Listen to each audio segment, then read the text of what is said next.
Prenons Jean 14, verset 6. « Je suis le chemin, la vérité et la vie. Nul ne vient au Père que par moi. » Ce dont nous allons traiter ce soir est très controversé. Très controversé. Or, voici ce que vous devez comprendre. Indépendamment de votre croyance, que vous croyez que la Terre a été créée en 6 jours ou en 13,8 milliards d'années, il n'y a qu'un seul chemin vers le Père, et cela n'affecte pas votre salut.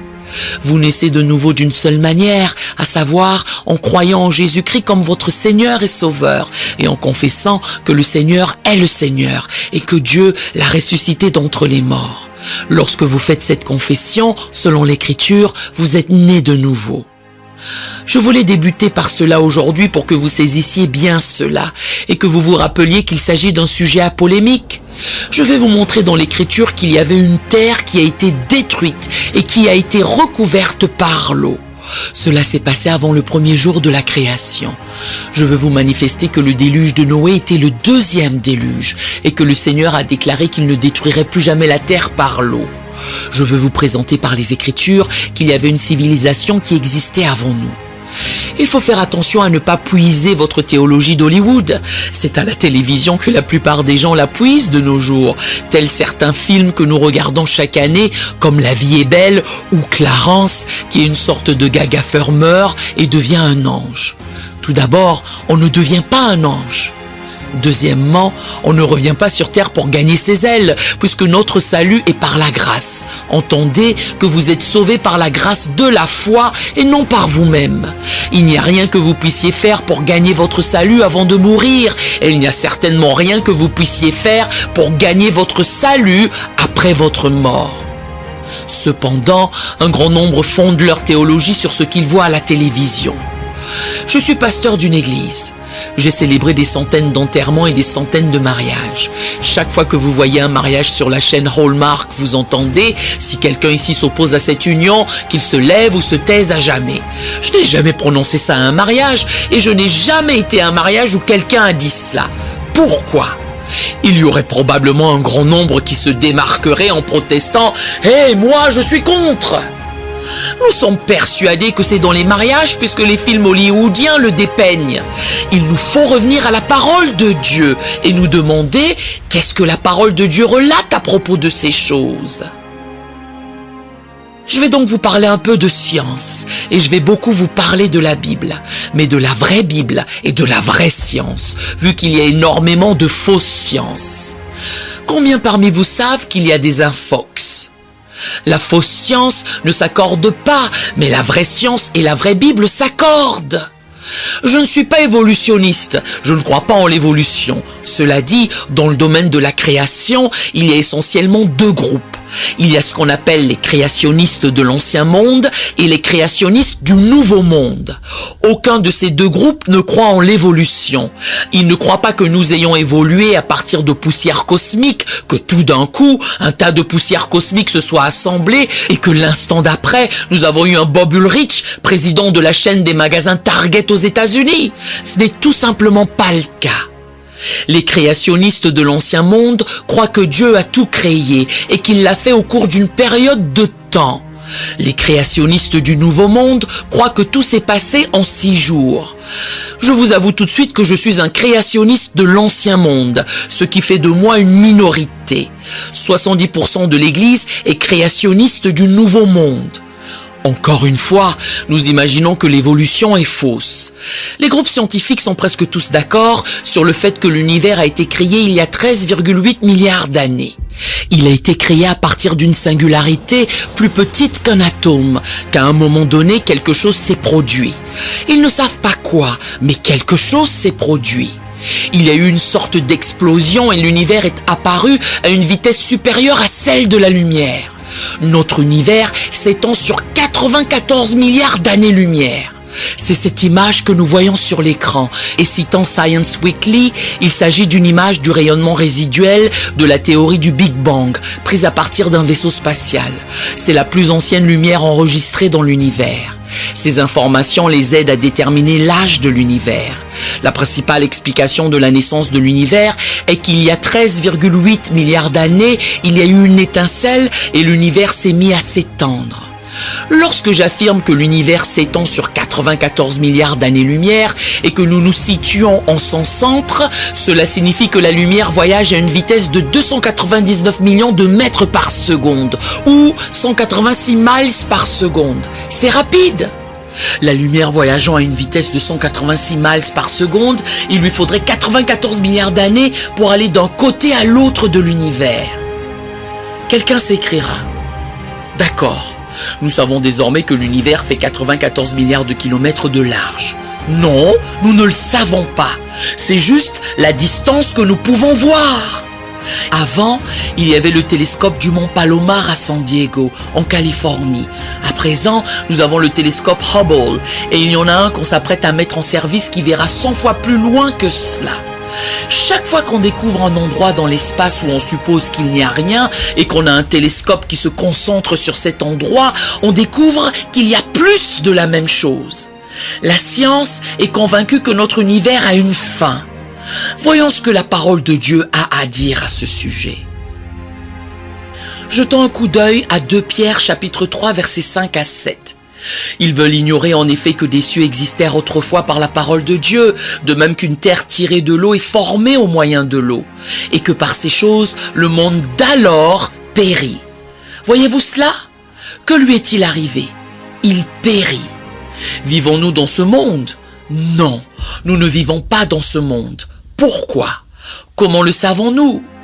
Il périt submergé par l'eau, tandis que par la même parole, les cieux et la terre d'à présent sont gardés et réservés pour le feu, pour le jour du jugement et de la ruine des hommes impies. Voyons cela. Je voulais que vous voyiez que la Bible fait mention d'un monde qui a péri et qui a été inondé par l'eau. Nous avons ici le tout premier verset de la Bible et dans la Torah. Il énonce: au commencement, Dieu créa les cieux et la terre. Il est question de cieux. C'est intéressant. Certaines de vos Bibles professent qu'au commencement, Dieu créa le ciel et la terre. Et ce mot en hébreu est Hashamaïm, qui est pluriel. Cela implique qu'il n'y avait qu'une seule terre et des cieux. En ce cas, combien y a-t-il de cieux? Nous savons que l'apôtre Paul a formulé qu'il avait été enlevé au 3e ciel et quand ce fut le cas, il a entendu des choses et vu des choses qui n'est pas permis à un homme d'exprimer. 2 Corinthiens 12, 4. En d'autres termes, dans une autre traduction, il est articulé qu'il n'y a pas de mot qui puisse expliquer ce qu'il a vu. Plus tard, en conversant avec ses amis, il a soutenu: être absent du corps, c'est être présent avec le Seigneur. 1 Corinthiens 5, 3. J'ai été là-bas, j'ai été ici. Je préférerais de loin être là-bas, or à cause de vous, tête de nœud, je dois rester ici. Il y a donc 3 cieux. Si vous allez sur la table au fond, Ken Johnson a un livre avec des transcriptions récemment traduites des manuscrits de la mer morte, et il a le testament de Lévi. Qui était Lévi? Eh bien, il y a Abraham, Isaac, Jacob et Lévi. Lévi était l'arrière-petit-fils d'Abraham, le petit-fils d'Isaac, le fils de Jacob qui était Israël, et ils avaient les 12 tribus. La coutume voulait que lorsqu'ils s'apprêtaient à quitter cette terre, ils réunissaient leur famille, leur lisaient un testament qu'ils pouvaient transmettre, qui racontait ce qu'ils savaient de Dieu. Lévi rassembla sa famille et lut son testament. Dans celui-ci, il stipule qu'il y a 7 cieux, et il décrit ce que sont chacun de ces cieux. Je ne sais pas s'il y a 3 cieux, 7 cieux ou 11 cieux, mais ce que nous savons, c'est qu'il y a plusieurs cieux. Je lisais un verset l'autre jour et cela m'a un peu enthousiasmé. Nous savons que Jésus est descendu et est monté au ciel après sa résurrection, après sa sortie de la tombe. Éphésiens 4, 10. Celui qui est descendu, c'est le même qui est monté au-dessus de tous les cieux, afin de remplir toutes choses. N'est-il pas curieux de constater que certains croient que tout ce que nous avons ne sont que les cieux et la terre? Or, Jésus, lui, n'est pas seulement monté un peu plus haut, il est allé bien plus haut que tous les cieux. Qu'est-ce que cela nous dit? Qu'il y a plus à Dieu que ce que nous pouvons imaginer. Nous évoquons le temps, et étant des êtres humains, des croyants nés de nouveau, qui savent qu'ils ont la vie éternelle, il est facile pour nous de penser à l'éternité future, mais il est un peu ardu de penser à l'éternité passée. Vous avancez. La Bible dit au commencement, c'est donc le début de ce que nous sommes censés savoir. La science, elle, suggère, et si vous remontiez jusqu'au Big Bang, il y a 13,8 milliards d'années. Permettez-moi de vous poser la question suivante. Qu'en est-il des 13,9 milliards d'années? Et avant le Big Bang, combien de bangs y a-t-il eu avant cela? Comment savons-nous si notre univers est, quelle que soit sa taille, 1 milliard de fois plus grand que ce que nous connaissons? Comment être sûr que c'est le seul univers? Comment être certain que nous sommes dans la seule dimension que Dieu possède? Notre Dieu est un Dieu impressionnant et il est extraordinaire. Que nous a-t-il fourni dans sa parole? Il nous a livré ce qu'il voulait que nous sachions. J'ai reçu des menaces pour ce que je vous prêche. Je suis le président d'une association internationale de pasteurs. J'ai des centaines de pasteurs qui font des rapports et c'est incroyable ce que certains individus peuvent croire. Ils croient des choses simplement parce qu'ils veulent y croire. Par exemple, l'autre jour, j'ai rencontré un homme qui m'a fait part de l'achat d'un nouveau camion Ford. J'ai sondé s'il l'aimait bien. Il m'a répondu que c'était le meilleur. J'ai interrogé « Quelle autre marque as-tu testé ?» Il a répliqué « Je n'ai rien testé du tout, j'ai juste acheté la Ford. » J'ai poursuivi « Vraiment ? Tu sais, peut-être que Chevrolet ou Dodge ou un autre constructeur en a fait un que tu préférerais mieux. » « Non, il n'y en a pas, a-t-il riposté. J'ai persisté. Pourquoi as-tu une Ford? Mon père avait une Ford, son père avant lui avait une Ford, nous sommes une famille Ford. Ne joue pas avec ma Ford. Moi, j'ai toujours cru que Ford représentait l'acronyme Found on the Road Dead. Trouvé mort sur la route. Bref. Mon père était baptiste, mon grand-père était baptiste, je suis baptiste, c'est ce que je crois. Seulement, il faut examiner la parole de Dieu. C'est ce qui m'est arrivé il y a de nombreuses années de cela, quand je suis allé au séminaire. J'ai découvert qu'on peut soit croire ce que tout le monde nous débite, soit examiner la parole de Dieu et voir ce qu'elle a à dire. Sachez que si vous allez à la parole de Dieu, les réponses sont là. En réalité, la réponse à tout est là. Voyons un peu ce qu'il en est.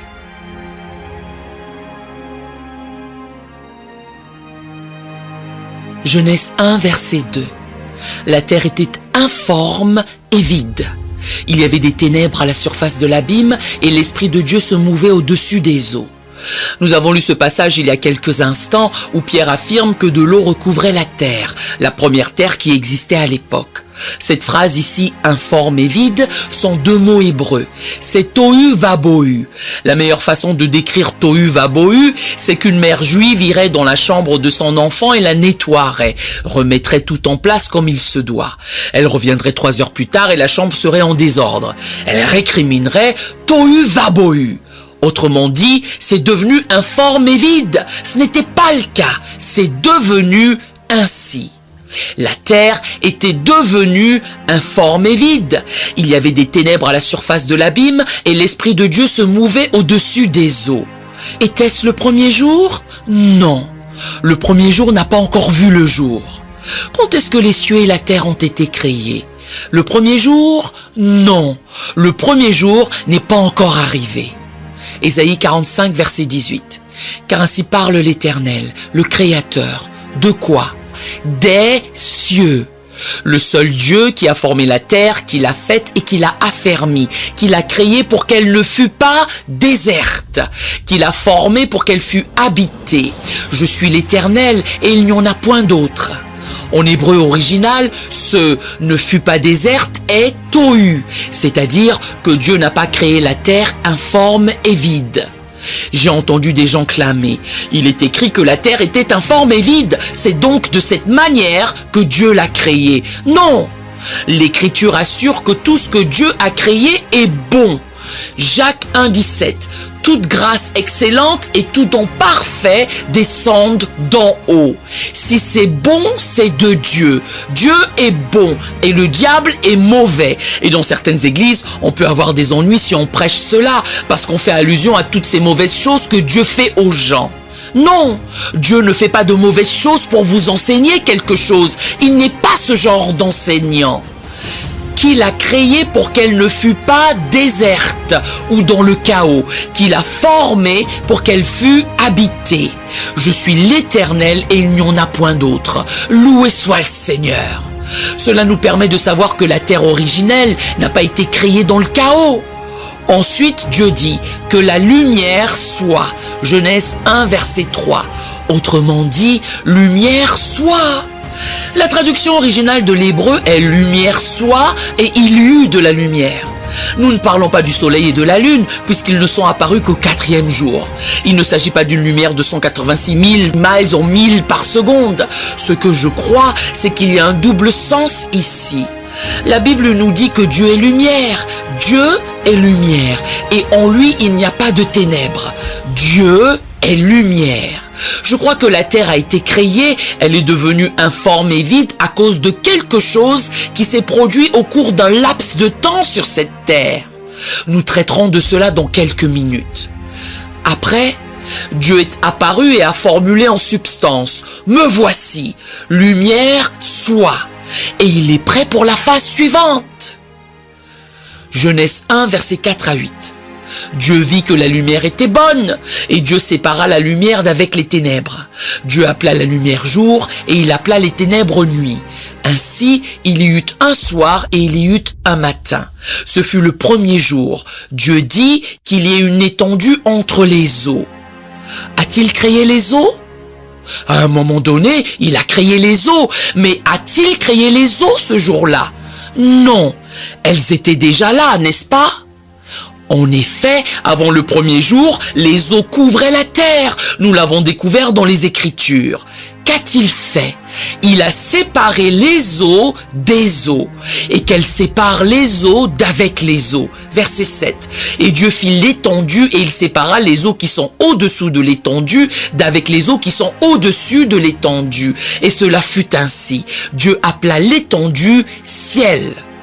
Et Dieu appelait le firmament ciel. C'est notre atmosphère ici. C'est le premier ciel.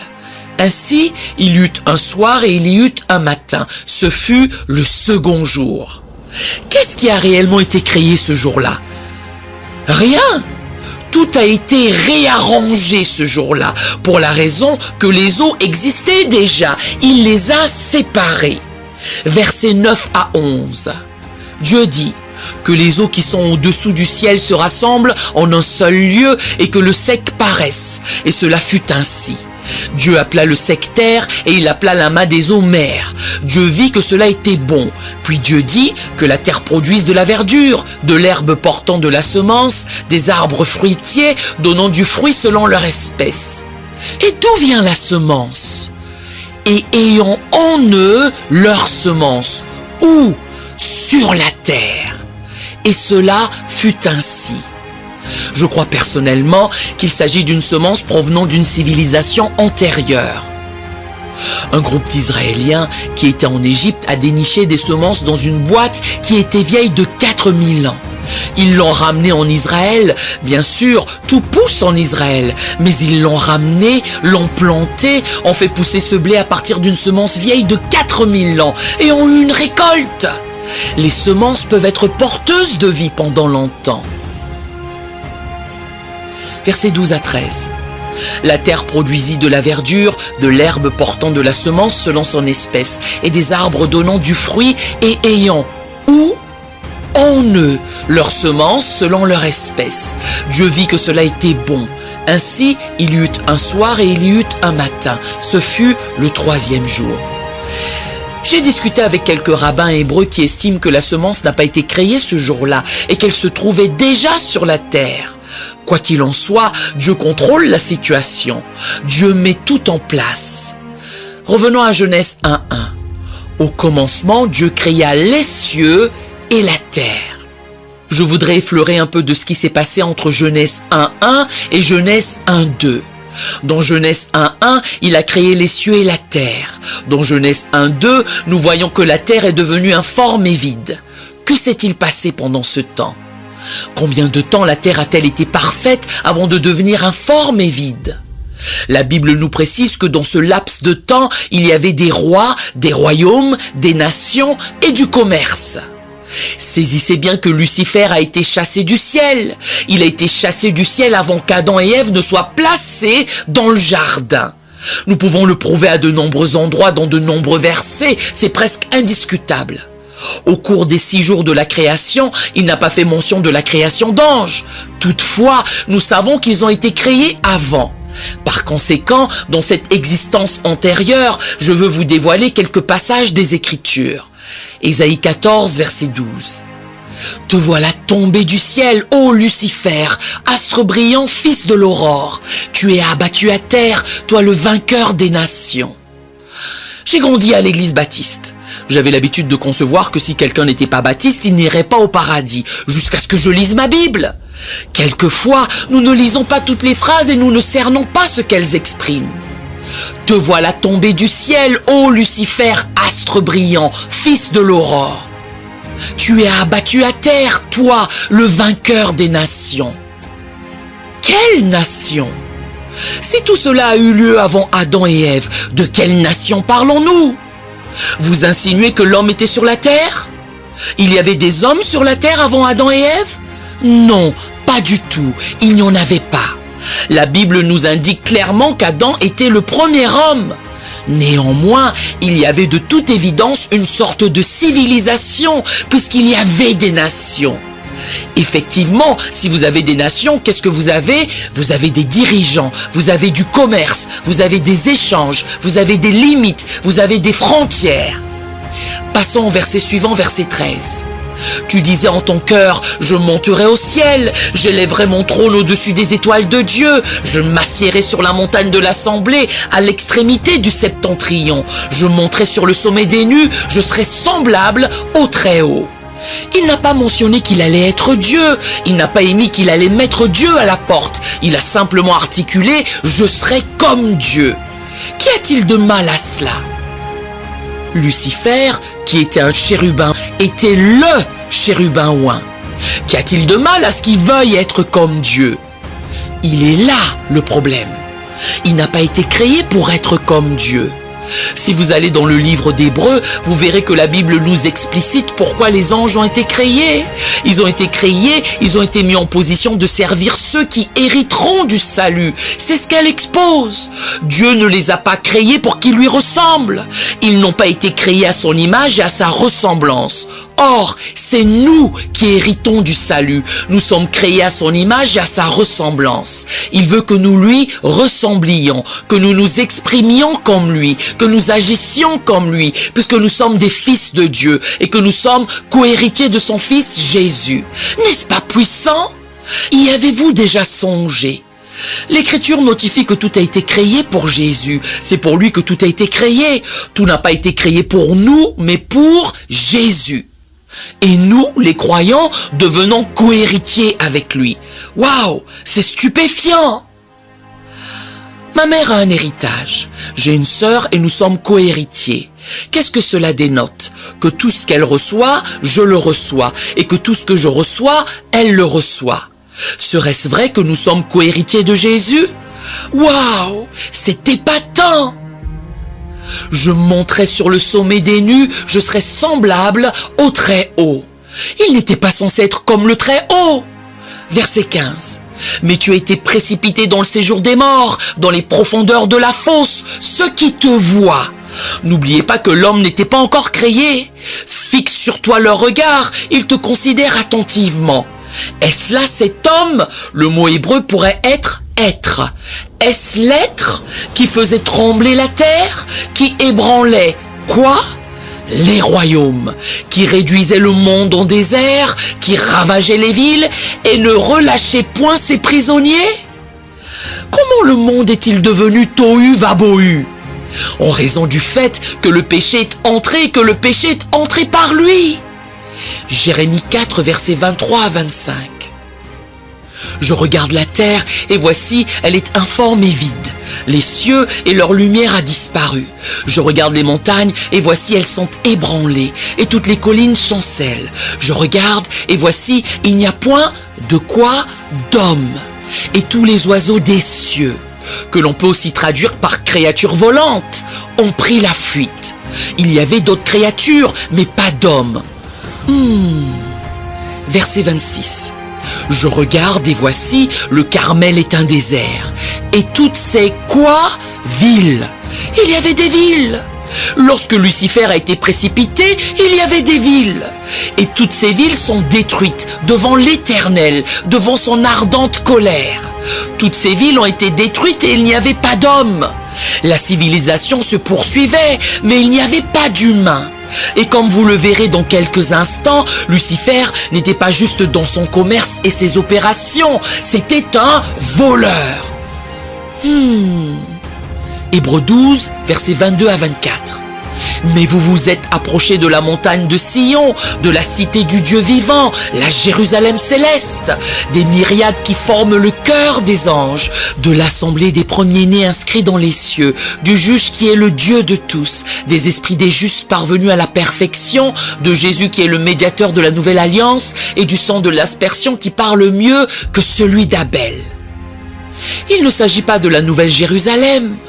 J'ai entendu un homme prêcher un sermon l'autre jour en utilisant ce verset et il a détaillé que tout cela était la nouvelle Jérusalem.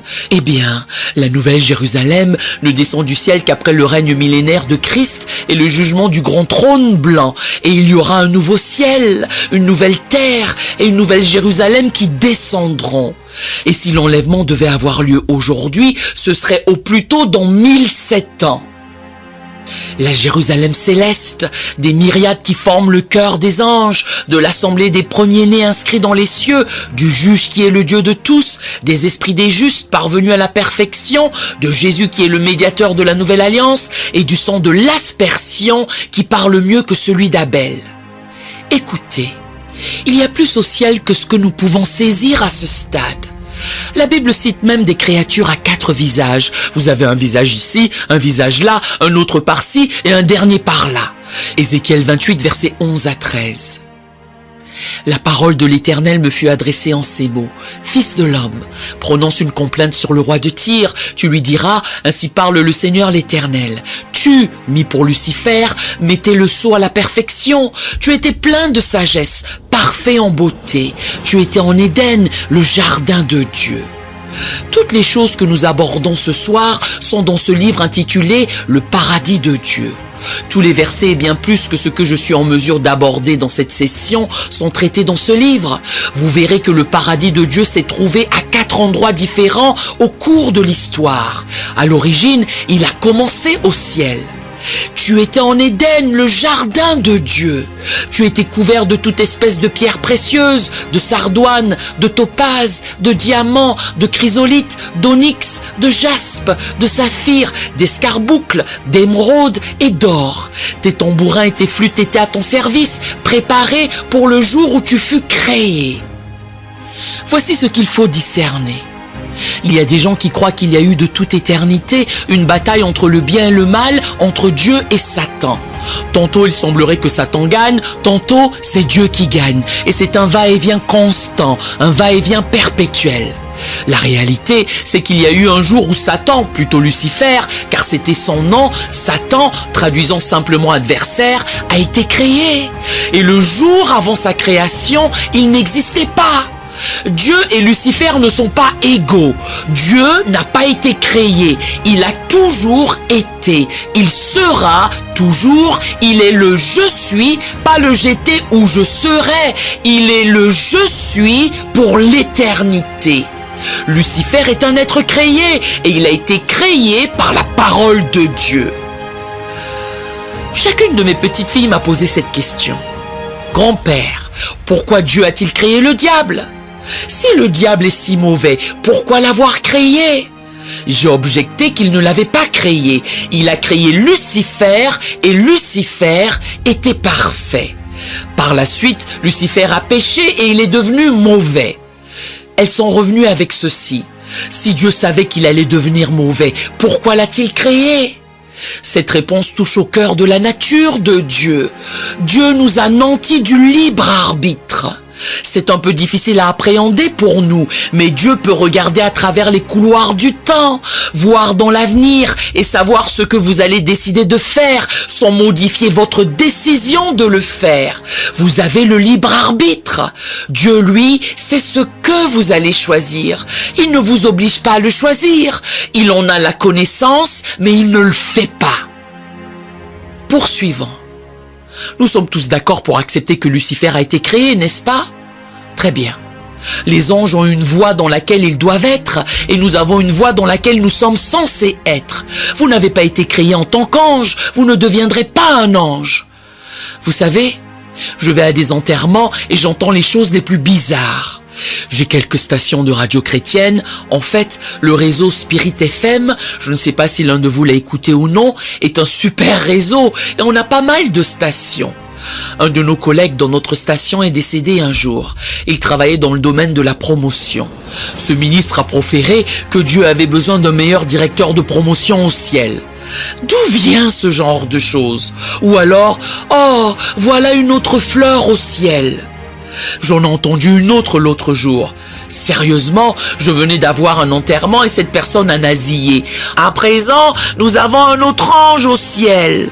Non, vous êtes humain, vous êtes l'humanité. Combien parmi vous ont croisé Gary Stearman, présentateur et auteur des émissions et livres Gardien de la prophétie? Très bien. Sachez que Gary Stearman n'est pas un ange et il ne sera jamais un ange. Pour l'éternité, il sera un homme dans un corps ressuscité, glorifié, faisant partie du corps du Christ, un trophée de la grâce de Dieu. Ézéchiel 28, versets 14 à 17. Tu étais un chérubin protecteur aux ailes déployées. Je t'avais placé et tu étais sur la sainte montagne de Dieu. Tu marchais au milieu des pierres étincelantes. Tu as été intègre dans tes voies. Depuis le jour où tu fus créé jusqu'à celui où l'iniquité a été trouvée chez toi. Par la grandeur de ton commerce. De ton quoi? Commerce. Qu'a soutenu Jésus à son sujet dans Jean 10, 10? Le voleur ne vient que pour... Et quelle est la première chose qu'il fait?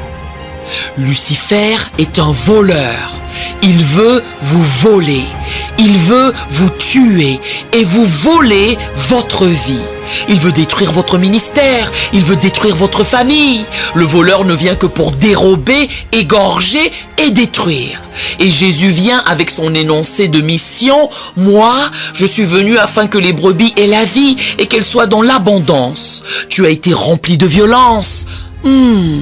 Et tu as péché. Je te précipite de la montagne de Dieu et je te fais disparaître, chérubin protecteur, du milieu des pierres étincelantes.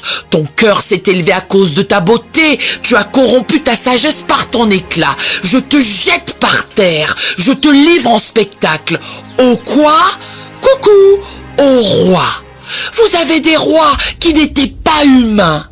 Il y avait une sorte d'existence.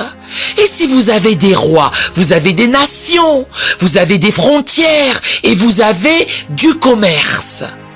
Je te livre en spectacle. Verset 18. Par la multitude de tes iniquités, par l'injustice de ton commerce. Il est évident qu'il pratiquait un certain type de commerce. Lucifer était dans un certain type de commerce avec les êtres qui étaient ici sur la terre. Tu as profané tes sanctuaires. Je fais sortir du milieu de toi un feu qui te dévore. Je te réduis en cendres. Où?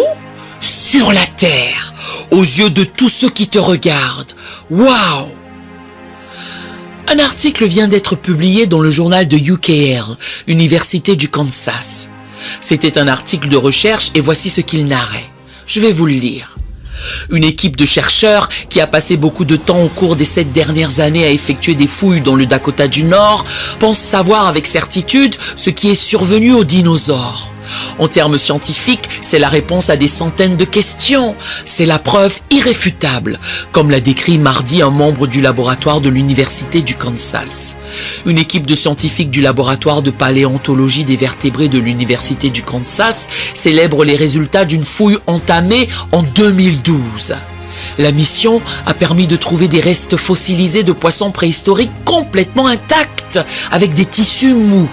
Le docteur David Barnum et les autres chercheurs ont déclaré que la façon dont les poissons ont été préservés prouve que les dinosaures et autres créatures de cette époque ont été tués. Voici ce qu'ils croient prouver. Ils ont été tués lors d'un événement catastrophique, très probablement un phénomène météorologique extrême causé par la chute d'un météore sur la Terre. Je suis pilote et je sais que certains d'entre vous ne voudraient probablement jamais voler avec moi. Toutefois, je peux vous indiquer qu'il y a une différence entre le vrai nord et le nord magnétique. Disons simplement que la Terre n'est pas sur son axe et je me suis souvent demandé comment la Terre était sortie de son axe. J'ai lu que dans l'ouest des États-Unis, au Mexique et dans certains endroits d'Amérique du Sud, il y a des cratères d'1,5 km de diamètre. Lorsqu'ils ont essayé de déceler ce qui les avait causés, ils ont fréquemment trouvé quelque chose qui n'était pas plus gros qu'une boule de bowling. On s'interroge comment un objet de la taille d'une boule de bowling, ou peut-être un peu plus grand, peut créer un cratère de plus d'1 kilomètre de large. En approfondissant mes recherches, j'ai découvert que ce n'est pas la taille de l'objet qui frappe la Terre qui est en cause, c'est la vitesse de l'objet qui frappe la Terre. Et cela m'a ramené à quelque chose que Jésus a déclaré dans Luc 10, verset 18. Jésus leur dit « Je voyais Satan tomber du ciel comme un éclair. J'ai gambergé. Et si un chérubin heurtait la Terre à 299 millions de kilomètres par seconde? Waouh! C'est possible! Et s'il heurtait l'océan à cette vitesse? Je veux dire, les eaux traverseraient les continents. Ici même dans notre pays, en Oklahoma et dans d'autres endroits, on fore pour déterrer du pétrole. Et de temps en temps, les gens doivent forer à des milliers de mètres de profondeur. De quoi est fait ce pétrole? Il est composé de matière organique, provenant de quelque chose qui était là auparavant. Que fait-il à 1000, 2000 pieds sous terre? C'est une question à laquelle il faut réfléchir. Réfléchissons-y un instant. Ces gens du Kansas se figurent que ce poisson qu'ils ont débusqué avec des tissus mous est mort il y a 65 millions d'années. Si vous verbalisez cela à certains chrétiens, leur cerveau se plisse, ils ont des crampes cérébrales. Je voyage pas mal. Demain, je serai à une conférence dans le Wisconsin.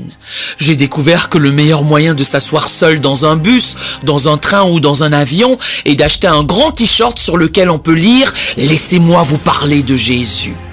J'ai découvert en prenant l'avion qu'il ne faut pas divulguer tout de suite aux gens qu'on est pasteur, sinon ils se taisent. En général, le monde croit que la plupart des chrétiens sont en état de mort cérébrale. Ils s'imaginent que nous ne savons rien et qu'on devrait être instruits. Que les choses se soient passées comme je l'ai énoncé ou pas, je crois à la parole de Dieu. Encore une fois, laissez-moi vous rappeler qu'il ne s'agit pas d'une question de salut. Que vous soyez d'accord avec ce que je partage avec vous en ce jour ou non, n'affecte pas votre salut éternel. Cela pourrait en revanche affecter votre capacité à discuter avec quelqu'un qui ne croit pas. Nous envoyons nos enfants à l'école et j'ai plusieurs petits-enfants à l'université.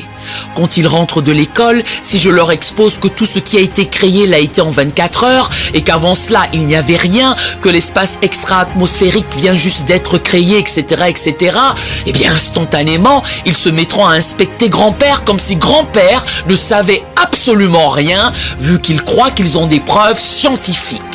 Or, si je peux au moins converser avec eux, si je peux au moins leur communiquer, laissez-moi vous étaler ce que la Bible atteste à ce sujet, vous les mettez dans un état où vous pouvez dialoguer avec eux.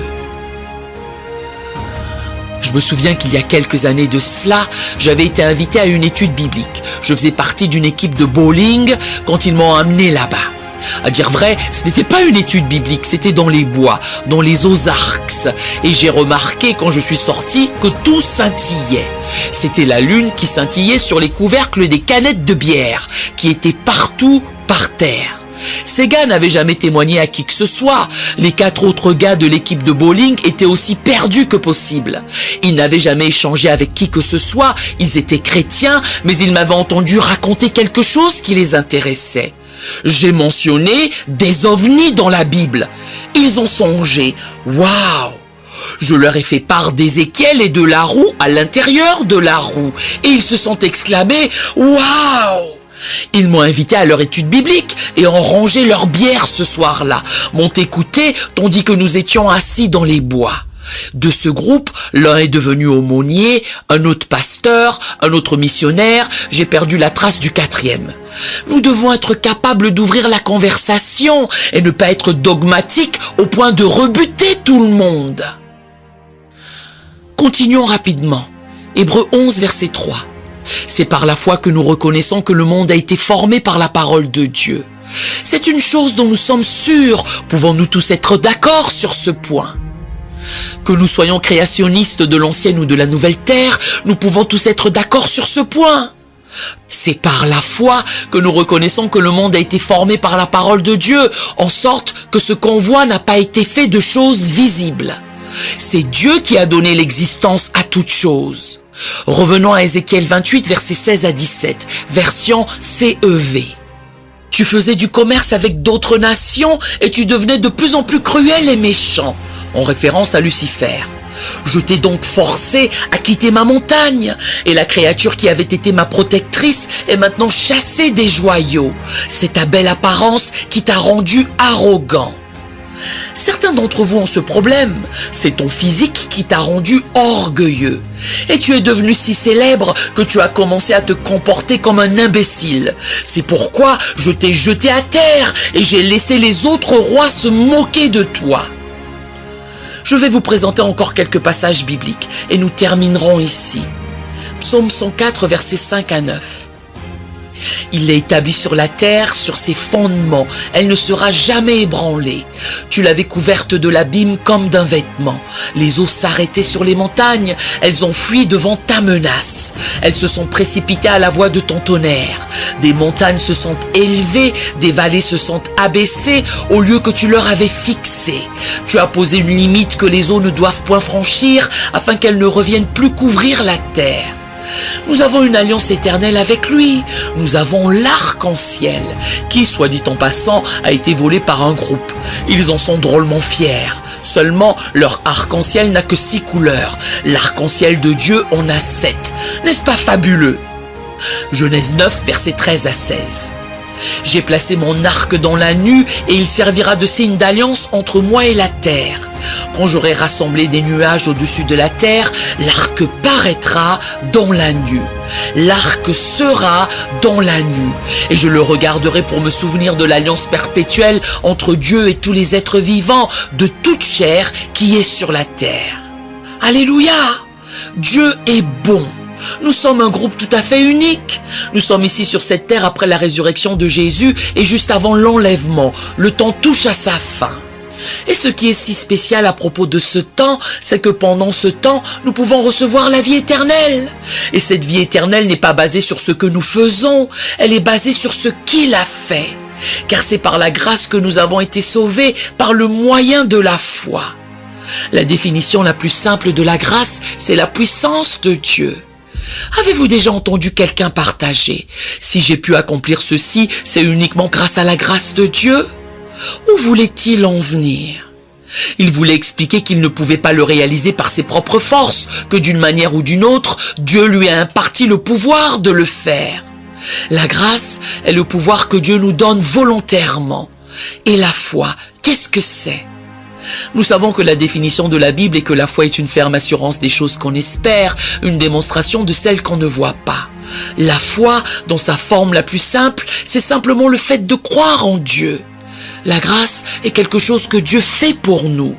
La foi est quelque chose que nous faisons pour lui. Nous pourrions prendre ce verset Éphésiens 2:8, car c'est par la grâce que vous êtes sauvés, par le moyen de la foi, et dire que c'est par la puissance de Dieu que nous sommes sauvés en croyant en lui. Et nous vivons en ce temps de grâce. Tout ce que nous avons à faire, c'est de croire que Jésus-Christ est le Fils de Dieu et que Dieu l'a ressuscité d'entre les morts, de le confesser de notre bouche et nous avons la vie éternelle. Puis, lorsque l'enlèvement aura lieu, lorsque la trompette retentira, nous tournerons la page, nous dégagerons d'ici, nous disparaîtrons. Car le Seigneur lui-même a un signal donné à la voix d'un archange et au son de la trompette de Dieu, descendra du ciel et les morts en Christ ressusciteront premièrement. Ensuite, nous les vivants qui serons restés, nous serons tous ensemble enlevés avec eux sur des nuées à la rencontre du Seigneur dans les airs. Et ainsi, nous serons toujours avec le Seigneur. Et nous qui sommes déjà partis pour être absents du corps, nos esprits avec le Seigneur reviendront avec lui. Cela veut dire que lorsque Jésus apparaîtra dans le ciel, vos proches qui sont croyants reviendront avec Jésus et leurs corps seront ressuscités de la terre. Ensuite, ça ne dit pas combien de temps après ça, ça ne dit pas combien de temps, mais nous qui sommes vivants serons enlevés pour être avec lui dans les airs. Et nous n'aurons pas seulement des corps ressuscités, nous aurons des corps glorifiés. Nous serons connus pour l'éternité comme l'Église glorieuse, le corps du Christ, séparé de toute autre existence. N'est-ce pas une bonne chose? C'est ce qu'il nous a donné, c'est le don qu'il nous a fait. Et Jésus a fait cette déclaration. Je suis le chemin, la vérité et la vie. Nul, nul, nul, nul ne vient au Père que par moi. Que Dieu vous bénisse. Nous aimerions vous donner l'opportunité de faire de Jésus le Seigneur de votre vie. Voulez-vous bien prier avec moi? Dites Seigneur Jésus, je me repens de mes péchés. Viens dans mon cœur. Je fais de toi mon Seigneur et Sauveur. Et merci Seigneur pour le baptême du Saint-Esprit en moi. Dans le nom de Jésus. Par cette simple prière, nous croyons que le Saint-Esprit vous conduit sur le chemin de la nouvelle naissance. Allez dans une bonne église qui est basée sur la Bible, donnez à Dieu la première place. Nous espérons de tout cœur que ce message vous encouragera. Si vous connaissez quelqu'un qui puisse être encouragé, s'il vous plaît, envoyez-le lui. Édifions le corps de Christ ensemble. Nous publions régulièrement des messages, des shorts et des prières. Appuyez sur la cloche des notifications pour vous le rappeler. Merci infiniment de nous soutenir en vous abonnant à notre chaîne. Que Dieu vous bénisse merveilleusement.